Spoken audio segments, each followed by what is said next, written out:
Assalamu alaikum, frères et sœurs en islam. Très heureux de vous retrouver encore une fois de plus. Aujourd'hui, Inch'Allah, nous allons parler de l'histoire de deux fils d'Adam.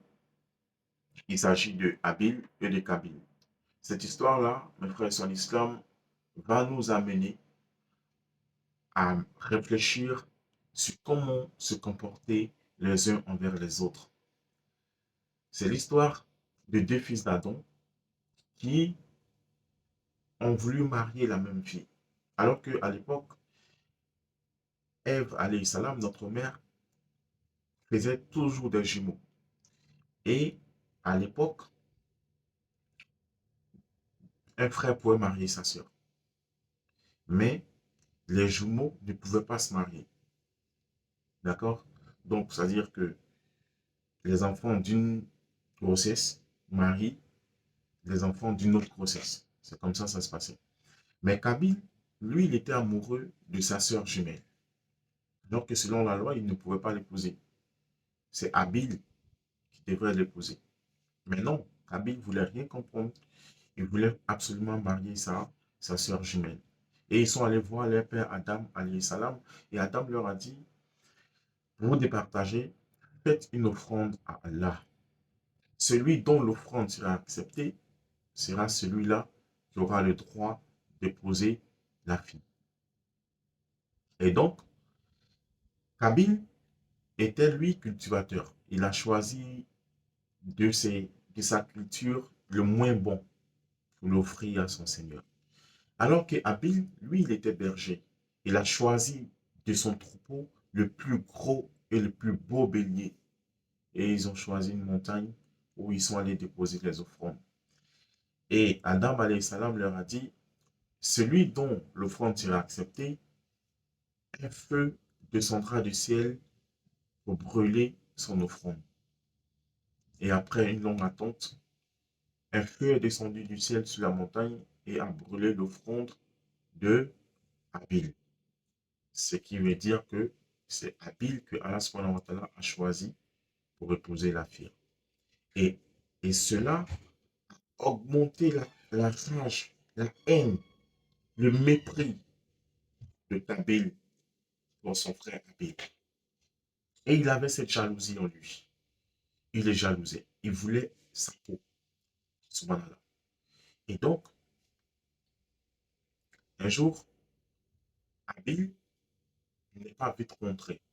Et Adam alayhi salam a dit à Kabil, va chercher ton frère Habil.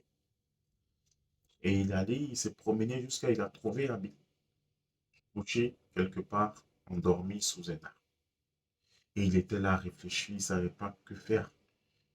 Mais sa haine, sa jalousie l'a poussé ici à tuer son frère. Il a pris un caillou, un gros caillou, une grosse pierre, et il a jeté sur sa tête. Et Habil est mort tout un coup. Subhanallah.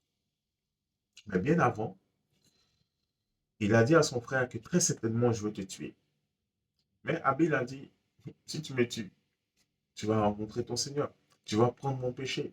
Et le jour du jugement dernier, tu iras en enfer, tu vas brûler. Subhanallah. Et ça l'a pas dissuadé. Il a tué son frère Habil. Pourquoi?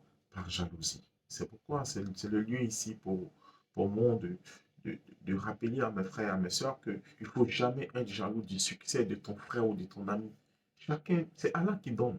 Allah, il peut te donner plus qu'à lui. Il peut lui donner plus qu'à toi. Allah, il fait ce qu'il veut, il partage comme il veut. Toutes les richesses, toutes les grâces de ce monde appartiennent à Allah. Et Allah, il octroie à qui il veut. Subhanallah. Et le fait d'accepter le décret d'Allah est un signe de foi. Et ne pas l'accepter est un signe de mécréance. Et beaucoup d'entre nous aujourd'hui sont victimes de ça. On a vu ici beaucoup de personnes qui ont été empoisonnées par les collègues de travail parce qu'ils étaient jaloux d'eux. Beaucoup de personnes qui ont été tuées par les propres frères à cause de l'héritage. On a vu pas mal de cas comme ça. Et ça, c'est la mécréance qui pousse la jalousie, qui pousse malheureusement beaucoup de personnes à, à se comporter de la sorte. Donc, mes frères et sœurs en islam, ici, Abi, il a commencé à regretter. Il a commencé à regretter l'acte qu'il a posé et il ne savait même pas comment ensevelir le corps de son frère. Et en ce moment, Allah subhanahu wa ta'ala, il envoie un corbeau pour lui montrer comment couvrir la nudité de son frère.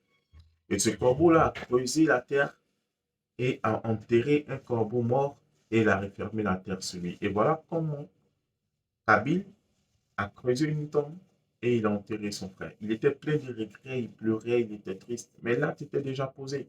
Qu'est-ce qui l'a amené à ça? C'est la jalousie, mes frères. C'est la jalousie. Le croyant, celui qui dit à Shadallah, Allah, qui prie, qui est sûr que tout vient d'Allah, ne doit pas être jaloux de son frère. Même si il a plus que toi, ne sois pas jaloux. Dis Alhamdulillah et prie pour ton frère. Wallahi. Allah subhanahu wa ta'ala, il fait toutes choses selon une mesure, selon sa volonté. Et la volonté